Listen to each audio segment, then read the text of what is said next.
के हर पल का आनंद उठा लो। आज ही से मन की एक नई शांति पालो। समय आ गया बदलने का, समय आ गया कुछ करने का। अब उठा लो आनंद प्रतिदिन के जीवन का। आनंद लो प्रतिदिन के जीवन का में स्वागत है। इसमें हम सिखा रहे हैं कि जीवन पर अपना दृष्टिकोण आप कैसे बदल सकते हैं।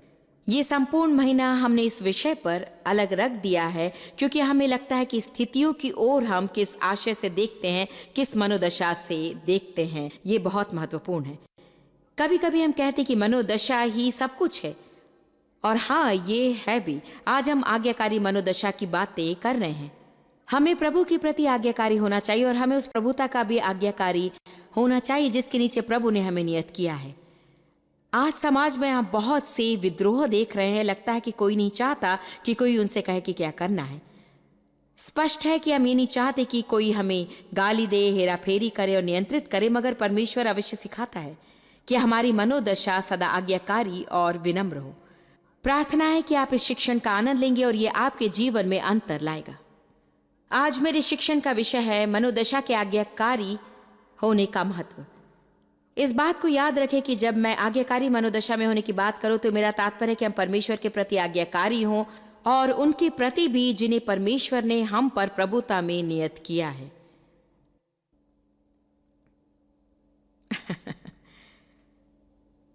मैं थोड़ी देर रुकूंगी ताकि बात मन में बैठ जाए। कभी कभी हम सोचते हैं कि परमेश्वर के प्रति आज्ञाकारी रहना ही पर्याप्त है, परंतु यदि हम परमेश्वर की नियत की हुई प्रभुता से विद्रोह करें तो हम परमेश्वर के आज्ञाकारी नहीं हैं। इसमें हमारी सफाई सदा यह है कि वो मुझसे अच्छी तरह पेश नहीं आता, वे सही नहीं है या सही बर्ताव नहीं करते, या वे जो करने को कहते हैं मुझे अच्छा नहीं लगता। जब आपके ऊपर की प्रभुता आपसे पाप करने को कहे तो वहीं लकीर खींच देनी चाहिए। जब प्रभुता आपसे कुछ करने को कहे और वो आपको अच्छा ना लगे या आप ना करना चाहें, तो बाइबल हमें सिखाती है एक पत्रस में कि हमें और झुकना है दुष्टों के सामने भी, परमेश्वर पर भरोसा रखते हुए कि जीवन में जिसे ठीक करना है वो कर देगा। लगता है आज आप लोग मुझसे मेहनत करवाएंगे। वॉचमैन नी ने एक रोबदार पुस्तक लिखी है आत्मिक प्रभुता पर। यदि आप किसी अच्छे शिक्षण में सम्मिलित होना चाहें और प्रभुता के सामने झुकने के महत्व की गंभीरता के बारे में जानें और कैसे ये प्रभु के साथ चलने को प्रभावित करता है आपकी समृद्धि को, सेहत को, सफलता को, हर चीज को, देखिए विद्रोह यीशु के विरुद्ध की चेतना है। विद्रोह जादू टोने की तरह है, बाइबल कहती है। परमेश्वर हमें विद्रोही होने को नहीं कहता, न विद्रोही मनोदशा में होने को। स्पष्ट है कि सदा यही क्रम चलेगा। वास्तव में हम सब अधिकार में होना चाहते हैं। मुख्य बात यह है कि हम सब प्रधान होना चाहते हैं कि कोई हमसे ना कहे कि हमें क्या करना है। ये तो मनुष्य प्रवृत्ति है। देखिए, ऐसे लोग भी हैं जिनमें अगुवाई की राय बराबर भी दान ना हो, फिर भी वे प्रधान होना चाहते हैं। और आज हमारे समाज में ये प्रवृत्ति बीते युग से भी बहुत अधिक फैली हुई है। मुख्य बात यह है, यदि हम गहराई से सोचें कि हर कोई प्रभुता के अंतर्गत आता है। वॉचमैन नी की बात है, कमरे के अंदर आते ही विश्वासी का कर्तव्य है कि पता लगाए कौन प्रभुता में है और तुरंत उसके सामने झुकने के लिए प्रस्तुत हो ले। ये बात तो मैं सदा से कहती आई हूं और ये कहने योग्य है, सो सुनिए। अपने ऊपर प्रभुता वालों के सामने झुकने का मतलब ये नहीं कि वे जो कहें आप करेंगे, मगर आप बुरी मनोदशा से करेंगे। आज हम विनम्र मनोदशा की बातें कर रहे हैं। प्रभु को हमारी हृदय मनोदशा से लगाव है। मुख्य बात यह है कि वो हमारी हृदय मनोदशा को देख रहा है। ये सीखने में मुझे बड़ी कठिनाई हुई कि एक विनम्र पत्नी कैसे बनूं, क्योंकि मैं दुर्व्यवहार की पृष्ठभूमि से हूं और बहुत से पुरुषों ने मुझे ठोकर लगाई है। अनुकूलता और नम्रता मुझसे सदा दूर रहा करती थी। स्वयं एक प्रभावशाली अगुवे के नाते कठिनाई बढ़ जाती थी। अंत में चूंकि मुझे पता चला कि प्रभु की इच्छा है, मैं उस मोड़ तक पहुंची जहाँ डेव जो कहते मैं करती, मैं नहीं चाहती तो भी। बात ऐसी नहीं कि वे मुझसे ज्यादा कुछ कहते, हम में वो विद्रोही चेतना है। 19 बार आपकी चल जाएगी, 20वीं बार भी आप अपनी मनमाना चाहेंगे। यदि देव कभी कभार रेस्टोरेंट चुन लेते या कभी कभार किसी चीज के बारे में ना कह देते, तब भी यूं नहीं, बात मेरी चलनी चाहिए। अंत में मैं वहां पहुंची जहां मैं विनम्र होती। अन्य शब्दों में मैं विनम्र नहीं थी, उनका कहा मैं मानती, मगर फिर भी बुरी मनोदशा से मानती। कभी कभी मैं पीठ पे मुंह बनाया करती।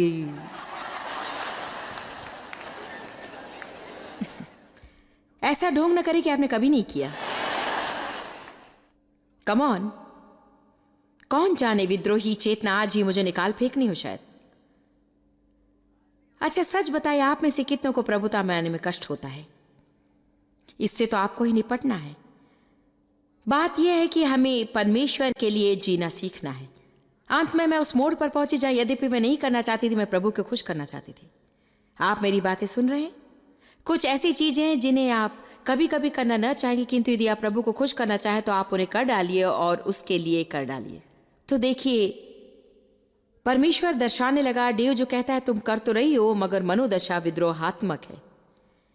एक व्यक्ति था जिसके लिए मैं काम करती थी और मुझे लगा कि वहाँ बहुत सी बातें हैं जो अनुचित हैं। सेवकाई स्थिति में भी बात ऐसी थी, सदा ऐसा लगता था कि बहुत सी बातें अनुचित हैं और मैं कर्मस्थल पर औरों से उनकी बातें करती थी। एक चर्च में काम करती थी। फिर अंत में मुझे विश्वास हो गया कि खराबी क्या थी, तो मैं घर लौटकर डेव से बातें करती थी। आखिर वे मेरे पति हैं, उनसे बात करने का मुझे अधिकार है। प्रभु ने दर्शाया, उसने कहा समस्या ये नहीं कि तुम बातें किससे करी, समस्या शब्दों के जो नुकसान करते हैं। तुम विनम्र रहो और मनोदशा सही हो तो मैं प्रसन्न होऊंगा, परंतु तुम यदि विनम्र होने का स्वांग रचो और तुम्हारी मनोदशा ना बदले तो बात नहीं बनेगी। फिलिपियो 2:5 पर जाइए।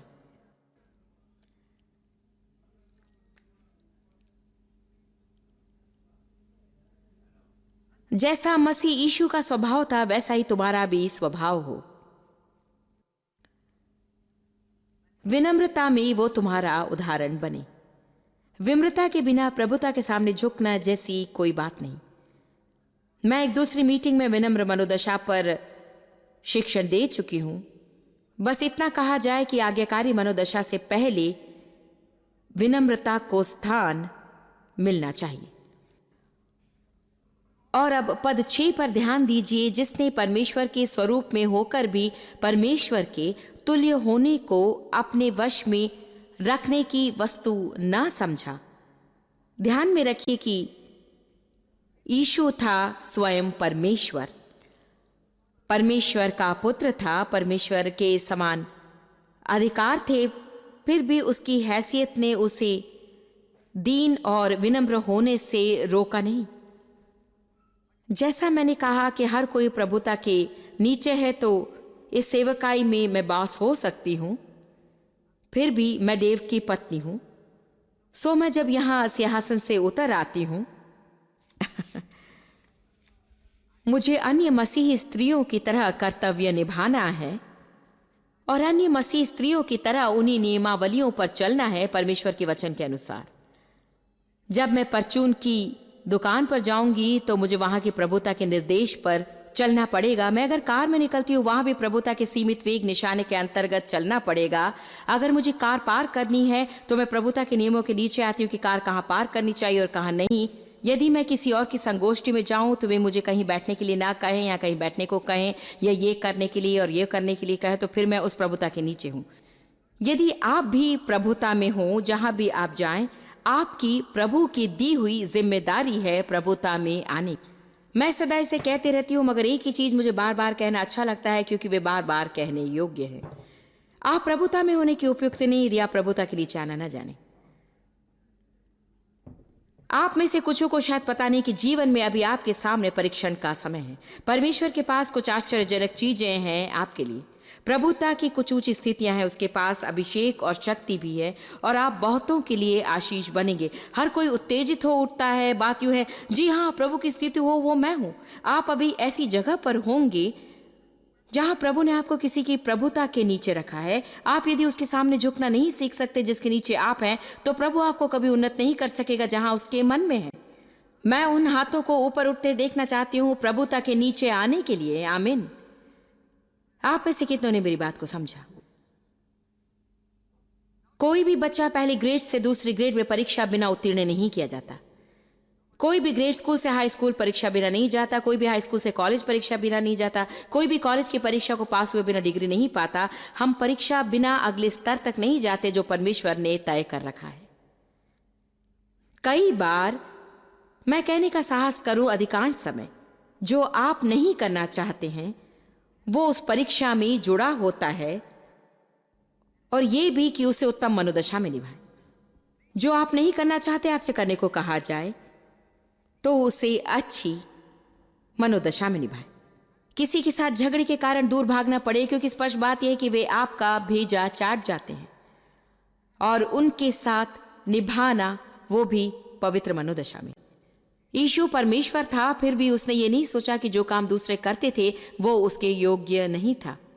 पद 7, वरन अपने आप को ऐसा शून्य कर दिया और दास का स्वरूप धारण किया और मनुष्य की समानता में हो गया, और मनुष्य के रूप में प्रकट होकर, ये बढ़िया है, अपने आप को दीन किया और यहां तक आज्ञाकारी रहा कि मृत्यु, हां, क्रूस की मृत्यु भी सह ली। परमेश्वर हमसे नहीं कह रहा कि क्रूस पर जाओ और मरो, मगर ये कि स्वयं के लिए मरें। हम एक क्रूस वहन करते हैं और एक क्रूस हमारे भीतर है। वो लकड़ी का क्रूस नहीं जिस पर हमें कील में ठोक दिया जाए और वहीं लटकते रहें जब तक मृत्यु न हो, पर यह है स्वयं के प्रति मरे और वो करे जो प्रभु चाहे, न कि जो हम चाहें। इस कारण, क्योंकि वो इतना दीन बना, परमेश्वर ने उसको अति महान भी किया और उसको वो नाम दिया जो सब नामों से श्रेष्ठ है, कि जो स्वर्ग में और पृथ्वी पर और पृथ्वी के नीचे है वे सब यीशु के नाम पर घुटना टेके। देखिए, जब मैं यीशु का नाम लेती हूं मुझे शक्ति चाहिए। जो चीजें लोगों ने यीशु के नाम में की उन्हें मैंने पढ़ा, और उन्हें जो परिणाम मिले वो भी मैंने देखा। तब परमेश्वर मुझे दर्शाने लगा कि अत्यंत आज्ञाकारी होने के बाद ही, क्रूस पर मृत्यु सहने के बाद ही वो नाम उसे दिया गया जो हर नाम से श्रेष्ठ है, कि यीशु के नाम पर हर घुटना टिके। कितने लोग सप्ताह भर अवाज्ञाकारी जीवन जीना चाहते हैं और जब जरूरत पड़ती है वे किसी के साथ मिलकर प्रार्थना करना चाहते हैं यीशु के नाम में कि परमेश्वर की शक्ति उनके जीवन में कार्य करे। बात इस प्रकार से नहीं बनती, ये तो सहमत होने की शक्ति की तरह है। बहुत से लोग हैं जब उन्हें रिपोर्ट मिलती कि उन्हें कैंसर है, वे उस प्रचारक के पास दौड़ जाना चाहते हैं जिनकी वे गप्पे हाँक रहे थे कि वे सहमत हों कि उन्हें एक चमत्कार मिलेगा। आप सहमति की प्रार्थना भी नहीं कर सकते किसी के साथ जब तक आप उनके साथ सहमत ना हो। विस्तृत बाइबल कहती है यदि किसी के साथ सहमति करो प्रत्येक विषय में तो तुम वो प्रार्थना कर सकते हो और शक्ति तुम्हें मिलेगी। सहमति के लिए विनम्रता की आवश्यकता है। सहमति में रहने के लिए आज्ञाकारी होने की इच्छा होनी चाहिए। आप जानते हैं मैं कौन सा काम बिल्कुल नहीं करूंगी। मैं इस मंच पर आकर प्रचार नहीं करूंगी यदि मुझे अपने पति के साथ शांति ना हो। आजकल डेव और मैं बहुत कम बहस करते हैं क्योंकि हमारी शादी हुए करीब 38 साल हो गए और कुछ बातें ऐसी हैं जो बदलने वाली नहीं है, तो किस लिए झगड़े। आमीन। यूं सोचते हैं जो भी हो प्रभु की स्तुति हो। आप में से कितने समझ रहे हैं बात यूं है, प्रभु की स्तुति हो। हाँ, अब भी कभी कभार हमारी बहस होती है। बहुत दिन पहले ही मैं सीख चुकी कि इससे बुरा कुछ नहीं कि मैं यहां खड़ी होकर स्वांग रचूं और अभिषिक्त होने का ढोंग करूं, जबकि मेरे हृदय में संघर्ष हो। कभी कभी शांति रखने के लिए अपने को दीन करना पड़ता है, प्रभु की आज्ञाकारी होना पड़ता है, और कभी कभी वे बातें करनी पड़ती जो ना करूं तो अच्छा है। औरों से अधिक सरल ये नहीं है मेरे लिए, मगर मेरा कहना है सब कुछ आपको अच्छी मनोदशा में करना है। आप यूं ना बनिए कि आज आपको इसकी जरूरत नहीं, क्योंकि मैं जानती हूं कि जरूरत है। सच्चा आज्ञाकारी प्रभु का केवल तभी आदर नहीं करता जब वो संकट में होता है। आज्ञाकारिता उसकी जीवन शैली है। वे आज्ञाकारी मनोदशा में जीते हैं। वे केवल तभी नहीं मानते जब उन्हें कुछ चाहिए। केवल बढ़ाव के लिए ही वे आज्ञाकारी नहीं बनते, मगर आज्ञाकारिता उनकी जीवन शैली और वे प्रभु के लिए करते हैं। वे कुछ पाने के लिए इसे नहीं करते, उन्हें परमेश्वर से प्रेम है इसलिए करते हैं। यूहन्ना अध्याय 14 में यीशु ने कह दी, मुझसे प्रेम रखते हो तो मेरी आज्ञा मानोगे। उसके कहने का तरीका मुझे पसंद है। ये नहीं कहा मेरी आज्ञा मानोगे तो मैं प्रेम रखूंगा। उसके प्रेम की कोई शर्त नहीं। परमेश्वर का प्रेम मेरी आज्ञाकारिता पर आधारित नहीं। उसने कहा तुम्हारे प्रेम का प्रमाण है कि मेरी आज्ञा मानोगे।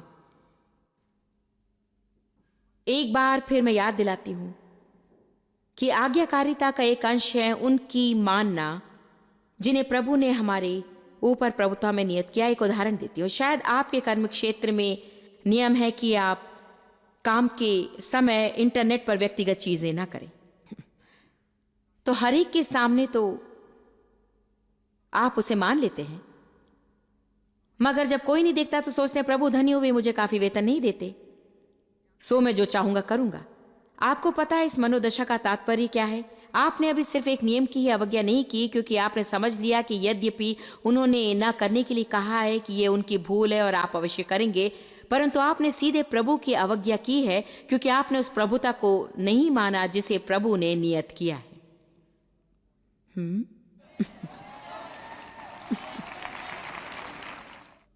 आज आप इसे पसंद करेंगे या कड़ी मेहनत करवाएंगे मुझसे?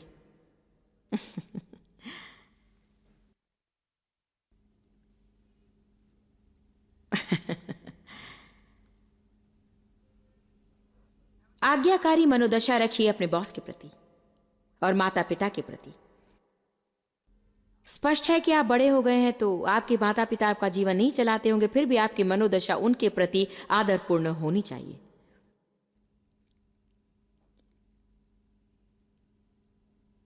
इससे बुरा कुछ नहीं मेरे लिए कि बच्चों को जरा सी सलाह देने लगूं तो मैं सुनती हूं कि क्या करना है मुझसे मत कहें। बात यूं है, मेरा मन रख लो, मैं मां हूं, मुझे इससे छुटकारा नहीं मिलेगा। आमीन। कोई नहीं कह रहा है कि मैं जो कहूं तुम्हें करना है, किंतु जरा मेरा मन तो रख लो। आमीन। मेरी बड़ी लड़की लारा, मेरे ख्याल से वो सुबह यहां आई थी और उसके पास एक कॉफी टेबल है जो मुझे पसंद नहीं। इसमें कुछ रेकर बास्केट हैं जो कभी सीधे नहीं होते और मुझे साफ सुथरी चीजें पसंद हैं। जब मैं उसके घर में चलती हूँ, रसोई का दरवाजा पार करते ही पहले वो कॉफी टेबल दिखाई देती। उस कॉफी टेबल के बारे में मुंह बंद रखना मेरे लिए बड़ा कठिन काम है। मैंने उसे नए सोफे खरीदिए और कई मदद कर रही हूँ। समय निकाल कर कुछ चुनी हुई चीजें दे देती हूँ कि वो घर को सजा सके। मैं हर मुमकिन कोशिश कर चुकी उस कॉफी टेबल से पिंड छुड़ाने के लिए। मैंने संगमरमर का सुझाव दिया, शीशा खरीद देने का वादा किया, खरीदी जाने वाली हर चीज का मैंने वादा किया। हम लोग दुकान गए। ओ वाह क्या बात है, फिर लगा कि वो मान जाएगी। और उस दिन उसने कहा माँ मुझे एक सूचना देनी है। मैंने कहा हाँ हाँ बताओ। उसने कहा कॉफी टेबल वहीं रहेगी। मैंने कहा ठीक है, प्रभु की स्तुति हो। और लारा और मुझ में एक सहमति हुई। उसने कहा तुम जो चाहो मुझसे कह सकती हो। लेकिन देखिए वो भी बहुत साहसी है। नंबर 1 वो इससे क्षुब्ध नहीं होती और नंबर 2 वो फिर भी वही करती है जो उसके हृदय को सही लगता है। उसे करना भी चाहिए, ऐसा करने का उसको अधिकार भी है। आमीन। माता पिता के प्रति आज्ञाकारी रहो कहने का मेरा तात्पर्य उन्हें अपना जीवन चलाने देना नहीं, मगर आपकी मनोदशा आदरपूर्ण होनी चाहिए। कम से कम उनकी बातें सुने, शायद उनके पास कोई अच्छी धारणा हो। मेरे ख्याल से मैं इतनी बूढ़ी तो नहीं हुई अभी तक कि मेरे पास कोई अच्छी धारणा ही ना हो। वो मुझसे इस तरह बोलती है, वो बोलती है आपका कहना मैं सुनना चाहूंगी। मैं जानती हूं कि आप में बहुत ज्ञान है और सजाने का काम आपको अच्छी तरह आता है। आपका कहना मैं सुनूंगी। मगर उसने कहा मुख्य बात यदि मुझे बात पसंद न हो तो मुझे हृदय पर चलना है। मैंने कहा यह अच्छा सिद्धांत है। पास्टर के प्रति आज्ञाकारी रहें। चर्च न छोड़ें केवल इसलिए कि प्रचार के समय तुम अचानक भविष्यवाणी करने लगो और पास्टर को तुमसे बात करनी पड़े। अन्य आत्मिक अग्रणियों के प्रति भी आज्ञाकारी रहें और इनके प्रति भी सरकारी प्राधिकारों, सीमित वेग निशानों, नो पार्किंग निशानों, विकलांग पार्किंग निशानों, गंदगी मना है निशानों, परचून की हाथ गाड़ी यहां वापस निशानों के प्रति।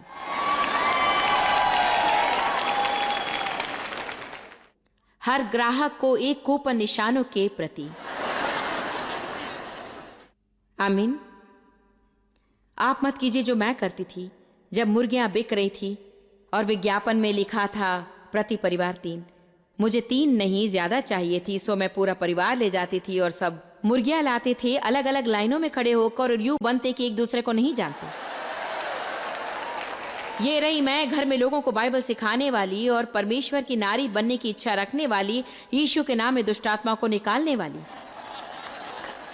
एक दिन मेरे पति मुर्गियों के साथ लाइन में थे, मेरी बेटी अपनी मुर्गियों के साथ लाइन में थी, मैं मुर्गियों के साथ लाइन में थी, मेरा बेटा मुर्गियों के साथ लाइन में था, और अचानक मुझे ख्याल आया, पता नहीं कि मैंने लॉरा को टैक्स के पैसे दिए कि नहीं। ओह प्रभु, यदि उसे मुझसे ज्यादा पैसे मांगने पड़े तो लोग जान जाएंगे कि वो मुझे जानती है, और मुझे अपने कामों से दोषानुभव होने लगा।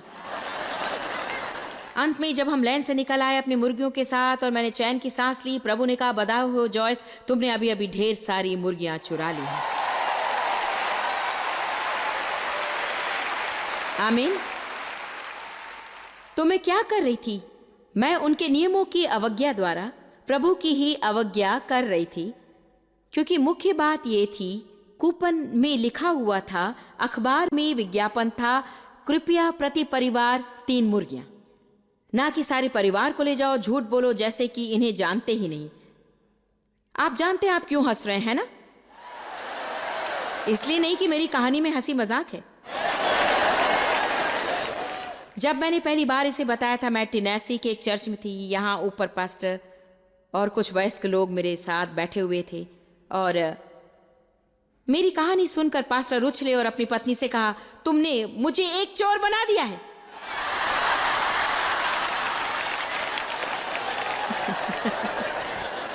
तब उन्होंने अपने चर्च की ओर देखकर कहा, मगर यहाँ मुर्गियां नहीं थी, टॉयलेट पेपर की बात थी, जो कि हमने चर्च के लिए खरीदे।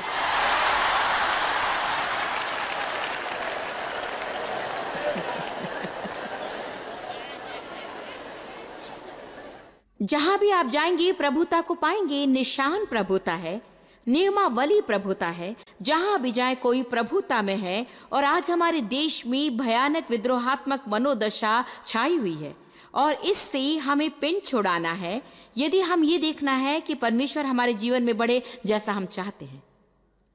जिसे आप करना नहीं चाहते उसे करने से आपकी हत्या तो नहीं हो जाएगी। जिसे आप सबसे बढ़िया धारणा नहीं समझते उसे करने से आपकी हत्या तो नहीं हो जाएगी, क्योंकि क्या आप जानते हैं आप गलत हो सकते हैं। मैं सारा संसार चलाना चाहती थी, मगर मुझे मालूम पड़ा कि मुझे सर दर्द हो रहा है, पेट में घाव, पीठ दर्द, कंधा दर्द। किसी और को किसी बात को कभी कभी संभालने देने में बड़ी राहत मिलती है।